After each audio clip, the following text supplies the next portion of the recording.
Leo, welcome to Amihan Tarot. Ito ay general reading. Pwede kang makarelate, pwedeng hindi. So, kunin mo lang ang mga message na para sa'yo. Remember, ito ay gabay lamang. Nasa sa'yo ang desisyon kung paano mo i-apply sa iyong sitwasyon. At kung napadaan ka, Leo, sa aking channel, please subscribe, pakihit ang notification bell, pakishare, like, and comments na rin. So, Leo, ito ay yung love reading for this week. August 3 to August 9, 2026.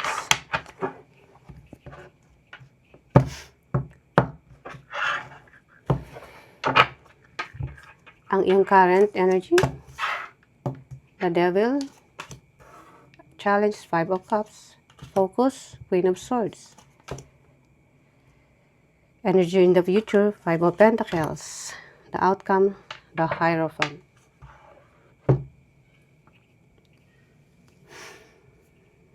Okay, Leo, ang iyong current situation or current energy is regarding sa iyong mga obsessions. Pwedeng obsession ito sa mga nakagawian mo na dati pa, mga patterns mo. Pwedeng mga overthinking. Pwedeng obsession as in obsessed ka kung sino man yung involved dito or person mo. Maybe friend, romantic partner, or pwedeng marriage. So, ang sitwasyon mo ngayon is, kung pwedeng kumawala ka sa mga nakagawian mo which is not healthy, why not ito yung pagkakataon na baguhin mo na. Lalo na kung sa ikabubuti mo o ikabubuti ng relasyon. Ang iyong challenge, 5 of Cups. Abandonment. May mga pinagsisisihan ka na nagkakos sa'yo ng pain at sadness. So, kung may nang iwan o may natapos na relasyon, I said may obsession, hindi ka pa rin makamove on hanggang ngayon, Leo. Andudong ka pa rin, nagkukulong ka sa kwarto, sa gabi umiiyak ka, parang hindi mo kayang tanggapin kung ano man tong challenge na dinadanas mo ngayon. And then, ang iyong focus, Queen of Swords. Mag-isip-isip ka na raw, Leo. This time, ang focus mo is timbangin mo. Magpo-focus ka ba sa mga unhealthy habits, which is nakikita ko rito, obsession, or move forward, gamitin mong utak mo, maging matalino ka, at magdesisyon ka kung ano yung tama. And then, ang iyong future energy, 5 of Pentacles. May struggle pa rin, Leo. Yes, I know, hindi madali. Lalo na kung ando rito yung pain. So, in the future, nakikita ko pa rin yan. Struggle. Hindi makabangon. Hindi mo alam kung hanggang kailan ka mai-stuck sa ganitong energy. Which is bigat. I know, hindi madaling gawin, pero kailangan mong magdesisyon. And then, ang iyong outcome, the Hierophant. So, kung kinakailangan mo ng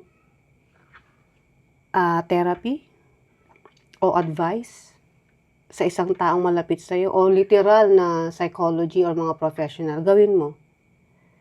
Kasi itong sadness na to is, ang involved na nakikita ko rito is, hindi lang basta relasyon. Pwedeng marriage to. Long-term relationship na nag-end. Na hanggang ngayon, or hanggang sa future, near future, I don't know kung until when, is dala-dala mo yung bigat sa dibdib mo. Okay, now let's clarify, Leo. The Devil. Oh my God. The Emperor, Ten of Swords, the High Priestess. Wow. Ten of Swords is, ang bigat.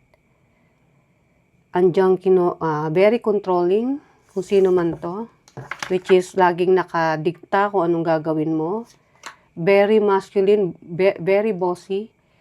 Kailangan siya yung susundin mo, laging siya yung masusunod when it comes sa relasyon na to, na nagkukos sa'yo ng pain, pero alam mo, hindi ka lumalaban, Leo. Ganun mo kamahal tong taong to, kaya nga sabi ko, obsession. Kasi kahit alam mong mali, nananahimik ka na lang. Sa tingin mo, pag nagsalita ka, mas lalong lalaki yung gulo. But actually, nandun na yung gulo.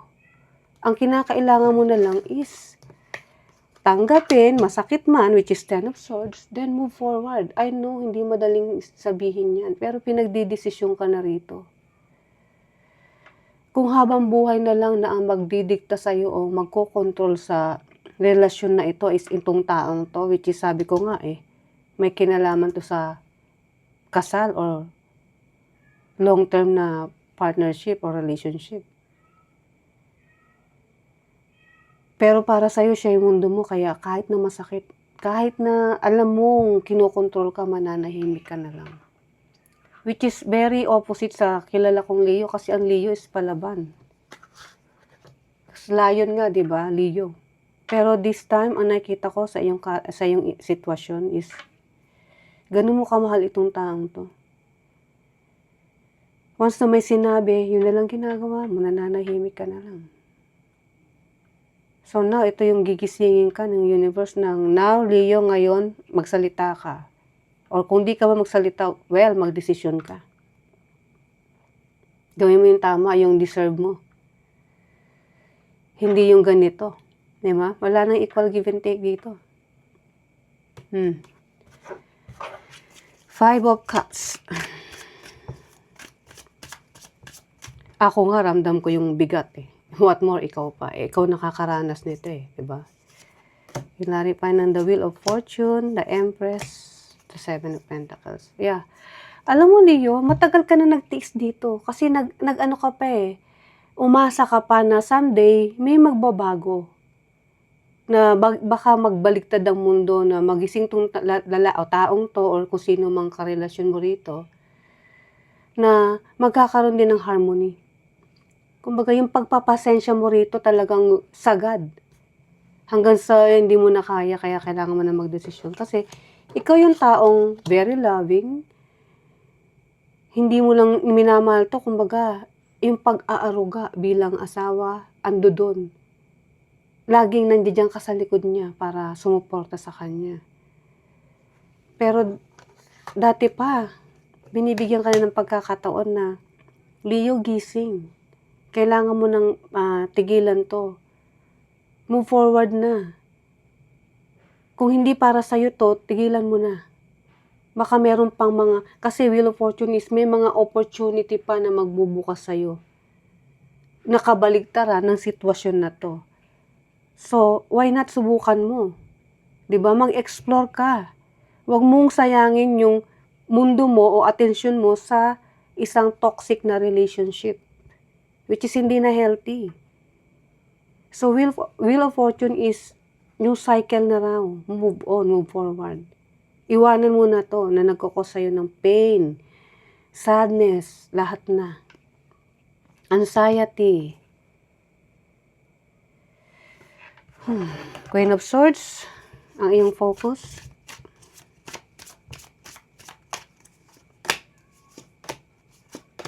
See? Wheel of Fortune, the World, the Star, and then 9 of Pentacles. Hindi ito yung pinapangarap ng isang tao sa isang relasyon. Ang isang relasyon, para kanino man, is yung may harmony. May pagbibigayan. At yun is karugtong or kasabay ng stability when it comes to relationship. Yung partnership na stable. Yung pang long term. Pero hindi naman nangyari. So, pinag-iisip ka na ng universe. The World card. Completion. Ibahin mo na. Tapos na to, Leo. Sabi ni Lord. Sabi ng universe. Why not? Ibahin mo na rin yung mundo mo. Ayan kailangan mo na rin ng freedom. Ibigay mo naman daw sa sarili mo kung ano yung freedom na yan. Kung mawala ka na, kung ano man itong relasyon na to. So, hindi lang isang beses, 2 beses na lumabas. Change cycle na raw. May nakumpleto na rito, may dapat ka nang iwanan. May dapat nang tapusin. Yun. At yun yung relasyon, yung mga toxicity, at lumingon ka na rin sa ibang direksyon. Yung direksyon na may liwanag, may clarity. Hindi yung puro obsession, pain, toxicity na hindi na healthy. And then, in the future, 5 of Pentacles, ito yung worry ko eh. Kasi parang dala mo pa rin siya. Kahit nasabihin pa ng universe na, okay, Leo, this time, tapos na yan. Alika na, dito na tayo sa panibagong chapter ng buhay mo, tigilan mo na yan. Pero hindi. Ewan ko kung anong i-clarify natin. The Sun, Queen of Wands, and 10 of Pentacles. Buti naman, Leo.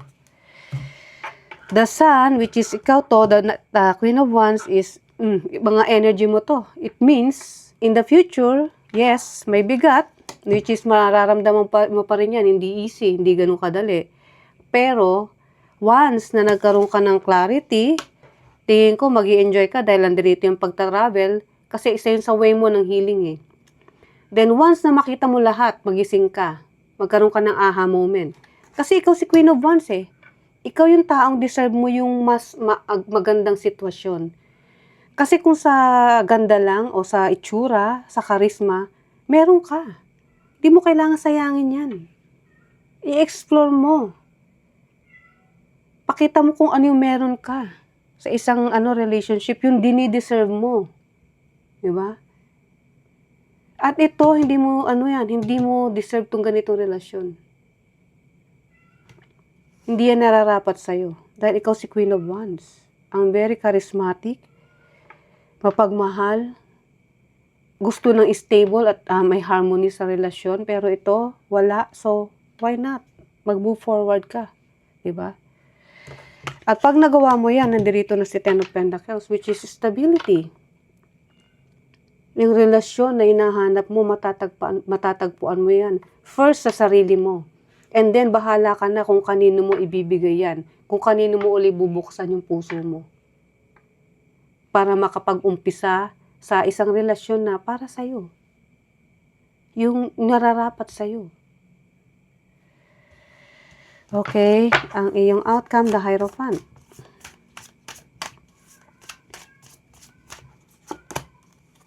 Eight of Wands, Queen of Cups, King of Swords. See? Once na nagkaroon ka ng clarity, nagkaroon ka ng lakas, na ibalik mo yung sarili mo, tumayo ka uli, eto ako, haharapin kung ano yung panibagong ibinibigay ni universe sa akin. Yun na nakita kong gagawin mo, Leo. At pag nangyari yan, mabilis ang action to. Pag na-realize mo na itong relasyon na to is naging part na lang ng buhay mo. So, hindi nga madali, pero once na nalampasan mo yan, unti-unting mapapabilis na pala in the end. Na iisipin mo na, okay, hindi pala ganun kung tutusin kahirap. Kung noong pa niliwanag ko na, o nagkaroon na ng clarity sa isip ko. Dahil ngayon, alam mo na kung ano ang relasyon na para sa'yo at dinideserve mo. At iyon ay ang pagmamahal. Kung kanino mo ito ibibigay, at first, sa sarili mo muna. And then, handa ka nang ibigayan kung sino man yung taong susunod na magiging partner mo sa buhay mo. At nakakita ko ng kasal, which is, nakikita mo to, handa mong ibigay sa susunod na tao yung puso mo. At sa tingin mo, yun na yung tinatawag na pang long-term na relationship na merong equal give and take. So, ano ang last message for Leo? The truth isn't always black and white. Tama. kung ano yung nakikita mo na relasyon noon na akala mo ito na yung para sa'yo, which is hindi pala. And then, natauhan ka at hinanap mo yung sarili mo. At nung nahanap mo yung sarili mo, self-love, self-care, doon mo nasabi na meron pa palang ibang magpapaligaya sa'yo. And yes, ikaw mismo. And then, after nyan, handa ka nang ibigay sa susunod na makakarelasyon mo. So, Leo, ito ang yung love reading for this week. I hope nagustuhan mo. See you ulit sa mga susunod pa nating reading.